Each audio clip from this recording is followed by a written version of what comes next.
السلام علیکم۔ آپ سب کیسے ہیں؟ آج کی ویڈیو میں ہم بات کریں گے سورج گرہن کے متعلق۔ سورج گرہن کیا ہوتا ہے، سائنس کا کیا نظریہ ہے، اسلام کا کیا نظریہ ہے،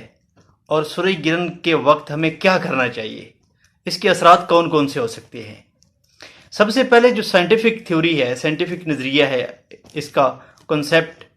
وہ یہ ہے سورج گرہن کے متعلق کہ جب چاند حرکت کرتے ہوئے، یہ ہمارے قرآن پاک سے بھی اور سائنس سے بھی یہ واضح ہے کہ سارے جو یہ نظام شمسی ہے، ستارے، سیارے، سورج، زمین، چاند، یہ اپنے اپنے مخصوص حلقوں میں، مداروں میں حرکت کرتے ہیں۔ تو جب چاند حرکت کرتے ہوئے زمین اور سورج کے درمیان آتا ہے تو سورج گرہن لگتا ہے، اور وہ جزوی بھی ہو سکتا ہے، زیادہ بھی ہو سکتا ہے۔ جب کبھی مکمل اس کے سامنے آ جاتا ہے تو وہ اس کا جو سورج روشنی ہے وہ بالکل نہیں پہنچ سکتی، اور اس کا عکس، اس کا امیج، اس کی وجہ سے ہم تک سورج روشنی نہیں پہنچ سکتی۔ اس کی اگزامپل ایسے ہی لیجئے کہ ایک ٹارچ ہے، اس ٹارچ کے سامنے آپ کسی طریقے سے اس کی روشنی کو کور کریں، اور جتنا حصہ، جتنا اس کا ایریا کور ہوگا، اس سے بچا ہوا جو ایریا ہے، اس سے وہ ساری روشنی نکلنے کی کوشش کرے گی، اور اس روشنی کی شدت بڑھ جائے گی۔ جتنی زیادہ شدت بڑھے گی اتنی زیادہ، اب سورج ہے وہ بہت بڑا روشنی کا منبع ہے، تو اس کی جو شعاعیں ہیں، الٹرا وائلٹ ریز ہیں، وہ زیادہ خطرناک ہو جاتی ہیں، اور وہ خاص طور پہ جو ہمارا آنکھ کا ریٹینا ہے، جو کہ ایک سینسیٹیو پارٹ آف آئی ہے، وہ اس میں ختم ہو جاتا ہے، اور وہ امیج چونکہ بنانے کا اس کا کام ہے، وہ پھر امیج بنانے کے قابل نہیں رہتا۔ تو ایسے ہی اور بھی مختلف قسم کے اس کے اثرات ہیں، خاص طور پہ جو پریگننٹ خواتین ہیں، حاملہ خواتین، ان کے لیے بھی اس کا بیڈ افیکٹ ہے، اور بھی مختلف قسم کے اس کے امراض ہیں، اور بچنے کے لیے یہ کہا جاتا ہے کہ اس کی ریز کے سامنے اپنے آپ کو ایکسپوز نہ کریں، اور اس پوزیشن میں آپ زیادہ باہر نکلیں، یہ ایکٹیویٹیز نہیں کرنی چاہیے۔ جہاں تک سائنس کا تعلق ہے وہ تو اس کی یہ تھیوری ہے۔ اس کے بعد ہم اسلام کی طرف آتے ہیں۔ ایز اے مسلم ہمارا یقین ہے کہ جو اسلام کا نظریہ ہے وہ ہمارے لیے مکمل ضابطہ حیات ہے، اور وہ ہمارے لیے پرفیکٹ ہے، ہمیں وہ سب سے زیادہ ماننا اور اس پہ بلیو کرنا پڑتا ہے۔ اللہ کے نبی محمد صلی اللہ علیہ وسلم نے ایک دفعہ صحابہ کرام رضی اللہ عنہم اجمعین سے پوچھا کہ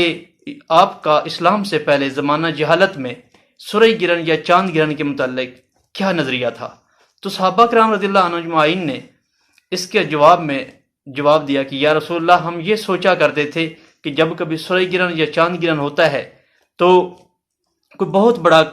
آدمی یا دنیا پہ آیا ہے یا دنیا سے کوئی گیا ہے۔ تو اللہ کے نبی نے فرمایا خبردار، ایسا کچھ نہیں ہے، یہ نظریات سارے فرسودہ نظریات ہیں، اور یہ تو اللہ تعالیٰ کی نشانی ہے، اور اللہ تعالیٰ اپنی نشانیوں سے یہ ظاہر کرتے ہیں کہ میں بہت بڑی طاقت ہوں، اور میں قادر مطلق ہوں، اور ساری دنیا کی ایک ایک ذرے پہ میرا ہی حکم ہے اور میرا ہی کنٹرول ہے۔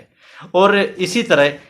سورج گرہن کا ہونا بھی اللہ کے نبی نے فرمایا کہ اللہ دکھاتے ہیں کہ اتنا بڑا جو سورج ہے، روشنی کا منبع اور سرچشمہ ہے، اس کو میں اگر بے نور کر سکتا ہوں تو سارا نظام قدرت میرے ہی ہاتھ میں ہے۔ تو ایسے ہی ہمیں اس سورج گرہن کے دوران کیا کرنا چاہیے، اللہ کے نبی کی زندگی سے ثابت ہے کہ اعمال کی طرف جائیں، نماز کی طرف۔ نماز کسوف ہے سورج گرہن کے لیے، دو رکعت نماز کسوف، اور اس نماز کے دوران یہ فرمان ہے کہ لمبی سے لمبی رکعتیں پڑھیں، زیادہ رکوع بھی کر سکتے ہیں اس میں، اور لمبی قرات کریں، اور لمبی رکعتیں اس کے اندر پڑھنی چاہیے، اور زیادہ سے زیادہ دعائیں کرنی چاہیے۔ تو اللہ کے نبی کی جو ابھی بات بیان ہوئی ہے کہ خبردار ایسا نظریہ نہیں ہے، اس سے ایک بات یہ بھی ثابت ہوتی ہے کہ توہمات پرستی جو ہے اس کی طرف ہمیں نہیں ہونا چاہیے، یہ مائنڈ نہیں بنانا چاہیے، اور مختلف قسم کی نظریات، جیسے